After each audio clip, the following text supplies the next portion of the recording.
Hello and welcome to One More Chapter with me, Kay and Alleena. So today I'm filming my June wrap-up and my July TBR, and also announcing something pretty cool, so hang in there. I'm going to just jump into what I read this month and talk about some of the books that I plan to read next month.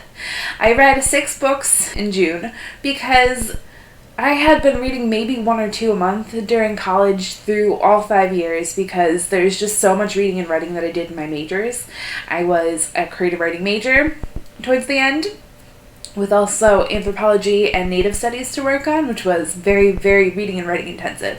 So I didn't have enough time to read a lot on my own, but I still did try to get at least a book done per month, and so that was the goal of mine. I keep a list on my phone of all the books that I've read, and I try to keep up on Goodreads if I remember to do my ratings and things like that. So yeah, without further ado, I just want to kind of talk about the ones that I read and kind of give a small blurb so that you can maybe find books that you'd like to pick up for yourself maybe next month or whatever. So yeah, if you see anything that you want more information about, let me know below and I might be able to film a review for you guys. The first book that I read in June was Mother of Eden by Beckett, and I gave this one, I think, a 4 out of 5 stars. This is the sequel to Dark Eden by the same author, and it's a book that follows the idea that began in the first book, but it's several generations later. So we're following Starlight Brooking instead of John Red Lantern as the main protagonist, and we have factions that have sprung up following either the main antagonist from the old story, which is David Red Lantern, or the protagonist, which was John Red Lantern. John Red Lantern went to go see the rest of Eden, which is their dark little planet that's away from Earth that a small group of people had landed on ages and ages ago. There's this kind of weird hostility between the David's people and the John's people. And there's Starlight, who's on an island, and she's a Jeff's folk person. So Jeff was another person in the group with John who went to go explore the world, where everybody else wanted to stay in family, which is a small circle that the original humans had landed in. So when everybody else wanted to stay, John went forward, and so this follows the people that have existed outside of family and kind of populated the entire planet. Starlight comes from this little island where everything is neutral. It seems like a paradise, and it kind of is a political story where she ends up with John folk across in this huge big city, and she has to learn how to be more royalty over there, and she learns about all the corruption of government and things like that. And I don't want to spoil it too much because I did enjoy this book quite a bit. I didn't enjoy it as much as I enjoyed Dark Eden, because I feel like there was a lot more questions that popped up, but it was still a good book. I give this one 4 out of 5 stars. I would pick up anything Beckett writes ever again, especially if it has to do with Eden. The way that the language works in this book is something really cool. This book and the book before, and the way that these people kind of have formed their own civilization that has roots in ours, and this is what they produce after they're on this planet by themselves for generations, and they kind of lose what Earth actually was. This is kind of not just a political story, but an allegory type story too, and I think if you're into that sort of thing, it's sci-fi, and I think you'd like it. So that one got 4 out of 5. That was the first book I read this month. The second book that I read this month was The Night Circus by Erin Morgenstern, and I had heard so many great things about this book. I just hadn't had a chance to pick it up. I had it on my Kindle, but one of my dear friends, Amanda, sent this one to me for one of our book exchanges, which we do every single month, and so I was super excited to actually have a paperback copy to read, and I gave this book a 5 out of 5. It is a phenomenal book, and the storytelling is just, I couldn't put this book down. I was up until the wee hours of the morning. I usually am, but that's beside the point. I was up until the wee hours in the morning trying to read this book and finish it because I was so enthralled with the story. This follows our protagonist, so to speak. That's another thing. The story isn't structured the same way I would say most books are structured. It's hard to define who is the protagonist and who is the antagonist. This story follows Celia and Marco, who are magicians that are kind of wrapped up in this game between their fathers, I would say. Marco was adopted, and Celia was kind of the magician Prospero's only daughter, and so they get wrapped up in this game that they have no idea about when they're very young children, and it's about who can be best magician, and only one person is supposed to be left alive. The venue for this is this amazing circus that's just magical and wonderful, and it moves all over the world, and people who go there are super enchanted by it. And the kind of show of talent is to see what sort of things the magicians can create for the circus. It's more a venue for trying to outdo each other, but they end up kind of admiring each other's power and falling in love. And then when their focus kind of shifts away from the magic, the circus starts to fall apart a little bit, and that's where we have our problem. I can't tell you more without spoiling this book. I gave this book a 5 out of 5 on Goodreads. It's one of my favorite books ever written. I think it was so creatively done, and I wish I could tell you more about it, but the more I talk about it, the more complicated it gets, and I think that's part of the magic of it. I think you need to read it, really need to read it in order to get the full experience of it. A mere review wouldn't be able to do anything for it, but it's just, I love fantasy, first of all, and this is kind of an urban fantasy, and it's set in the past a little bit, the 1800s into the 1920s, if I'm not mistaken, all the way up to the present, and everything ties together like a domino effect, and it's just one of those great books that I absolutely love. So yeah, that was the second book that I read this month, and I could not have been happier. The third book that I read this month is Uprooted by Naomi Novik, and this is a book that came out, I think, the end of May, and it's brand new. And I think this would be one of those books that would be an embarrassment not to read. It is going to be probably one of the best books for me for 2015, and I hope a lot of people agree.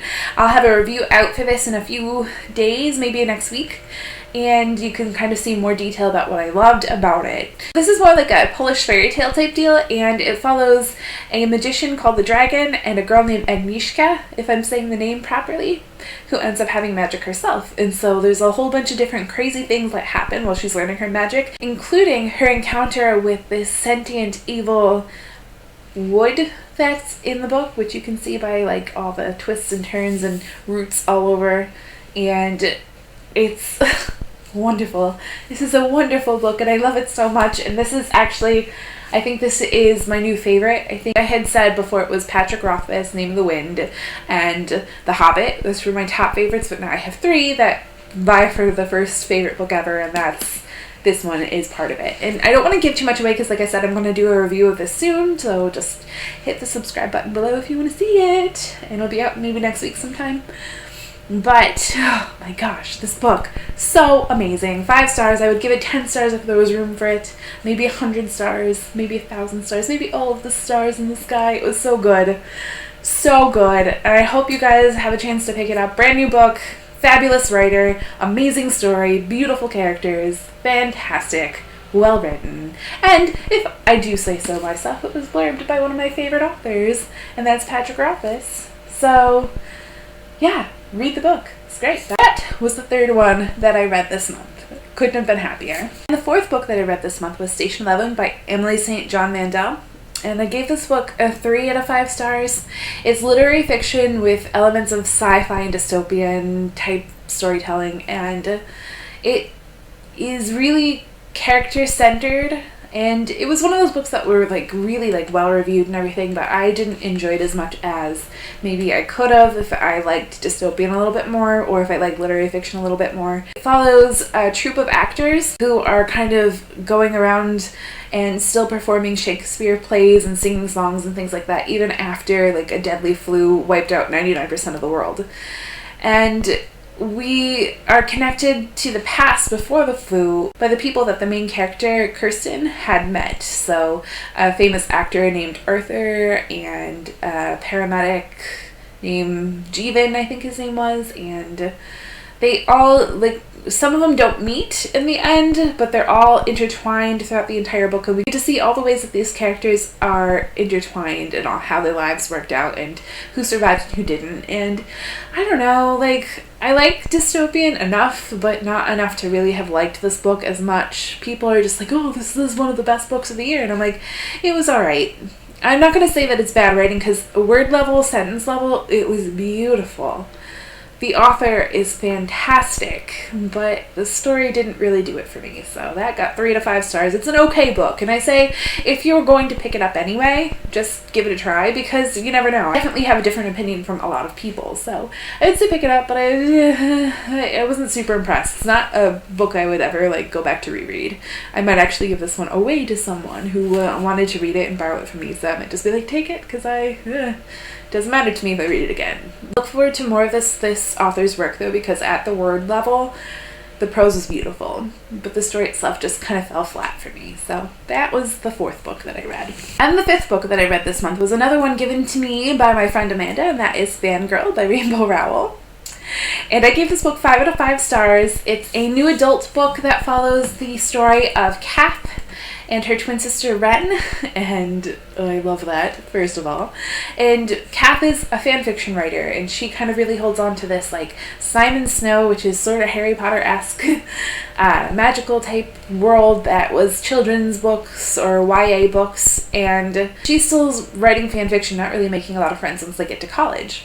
She ends up having a roommate that's more about being social and being out and about parties and things like that, and she's got this guy named Levi who gets really interested in her, and she doesn't really get it because she thinks it's her roommate's boyfriend. And this whole story is kind of like a coming of age tale. It's not really about fanfiction, but the fanfiction was a whole part of Kath. Great book, wonderful story, excellent characters, 5 out of 5 stars. I wouldn't say it's a favorite book of mine, but I definitely would read it again when I was feeling like I needed a happy story. Definitely good. And the 6th book that I read this month was Ocean at the End of the Lane by Neil Gaiman. And I had been wanting to read this book for so long, but I could never afford a hardcover copy. So I was talking about it and saying how much I love Neil Gaiman and things like that. And this was recommended to me finally by my cousin on Instagram, and I put it like high priority on my wish list, and one of my friends picked it up for me, and it came to my door, and I barely could contain myself. I was like, yes, I finally get to read this book, like 10 days after it was suggested to me, and oh my gosh. This is one of my favorite novels, I think. It doesn't rank as high as the ones that I mentioned earlier in the video, but the storyline is fantastic, and I even got my mom and my grandpa reading this book. It's kind of like disturbing in a way, but also really illuminating. It has a lot of like very witchy elements, which I personally really enjoy. Just saying. This one follows the story of a middle-aged man who goes back to his hometown in order to go to a funeral that ends up at the end of the lane where his friend used to live. And at the end of the lane is a pond, and so he sits by the pond and starts reminiscing about his time with her, and it's a very strange, magical story. His friend was a little bit different and could cross between realms, and there was a lot of magic involved, and there was an enemy that kind of seems like she was plucked right out of mythology and brought along to the real world, causing all kinds of chaos and trouble for this character and for his family. And he finds out that this friend of his has the power to stop this crazy evil. But I won't go further from there. There was a point when I was reading this book that it was really late at night, and I had to wait for the sun to come up because I was so like kind of freaked out by what was going on. It's not scary in that it would be like a horror movie where it would just haunt you forever, but I couldn't stop thinking about the book and how the mythology was being presented and how these characters were like able to handle all this as little kids, and it was just, I couldn't stop thinking about it. So this got 5 out of 5 stars for me on Goodreads. It's one of my favorite books, and I might actually review this one when I have a little bit more time. And oh, it's so good. If you haven't read any Neil Gaiman, I think because this one is such a short book, you would love it. Start with this one. This one or Coraline. He tends to write kind of creepy, dark type stuff, but I love his writing. Really, he's a fantastic human. And this is a fantastic book, 5 out of 5 stars. And yes, this is the last book that I actually finished reading this month in June. And I did start a 7th book, but it isn't going to be finished this month at all. It's going to carry into July, and it's a reread for me. And that is The Name of the Wind by Patrick Rothfuss. And it is one of the ones that I mentioned earlier that vie for first place between this one, The Hobbit, and Uprooted, which I just mentioned. And I, tend to feel guilty for not reading books that I want to read if I have a shelf full of books that I haven't read yet, but I've been nostalgic. I did a book tag where I mentioned this book and this world, and I was feeling emotional.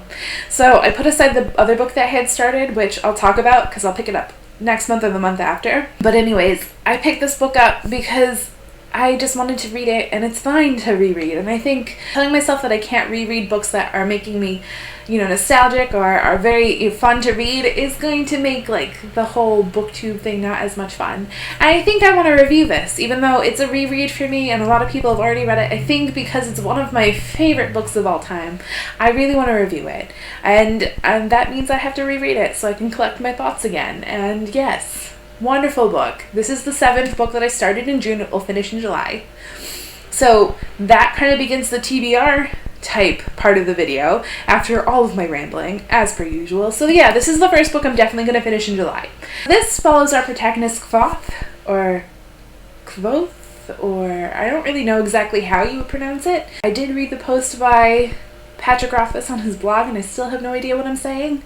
But anyways, we follow this wonderful character through all kinds of adventures. He's working at an inn in the beginning of the book, and a chronicler comes through in a time of chaos where the roads are really bad. I'm not going to tell you why, because those things that make the road bad are really, whoa, something else. Through his own voice, we hear his story of all his shenanigans in his past, and this continues through the first book into the next one, which is The Wise Man's Fear, and it will continue into the 3rd book.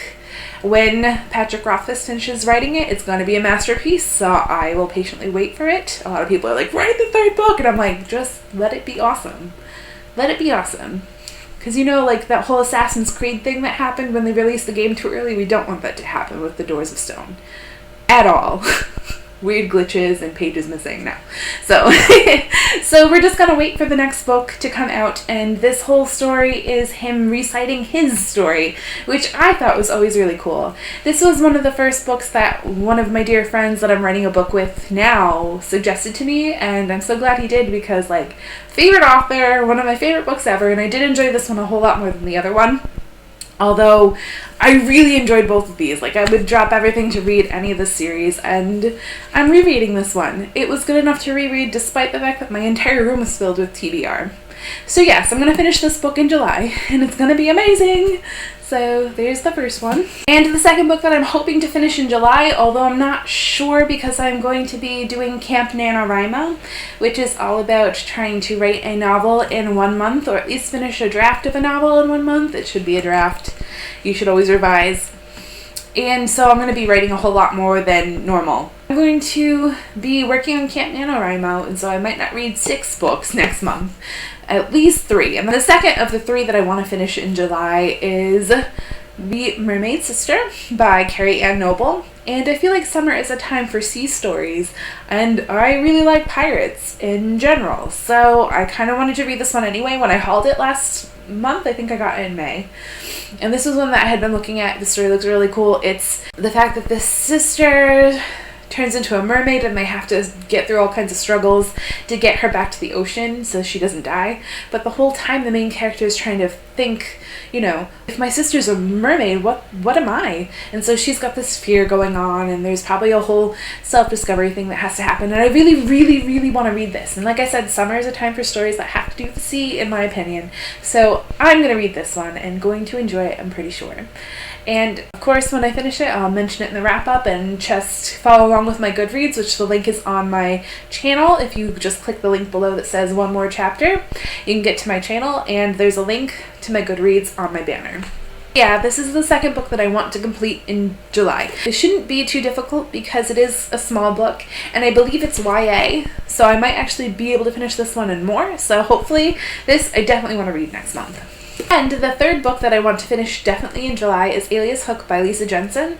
And this is a new take on the story of Captain Hook and Peter Pan. And it has to do with a woman getting in past Peter Pan's rules about who can and cannot get to Neverland. And it's kind of a romance story, kind of a pirate story, kind of a retelling of a fairy tale, and I'm all about that. Like I said with the last book, summer is a time for stories about the sea, and this follows Captain Hook, who's a pirate. And I just think, because especially that I'm writing a revision of my pirate novel in a Camp NaNoWriMo this summer, I think especially books that have to do with the sea is going to be inspiring as I'm writing. And this is a romance story too, so this might actually give me a little bit more to understand and to kind of chew over as I'm trying to figure out what the romance is between my protagonist and one of the characters that seems to be on the opposite side of him. But The lines kind of blur, as you know, with most stories do. But anyways, this book I want to finish. Like I said, it's a retelling of Peter Pan. It has romance, it has magic, and it's fantasy, and I heard great things about it, and I can't wait to read it, and yes. That was my TBR for July, and my wrap-up for June, and, well, it's going to be a crazy month, but I hope you'll stick around with me, and if you'd like to hear more of my rambling, hit the subscribe button below, and I'll be back soon with another video. Bye!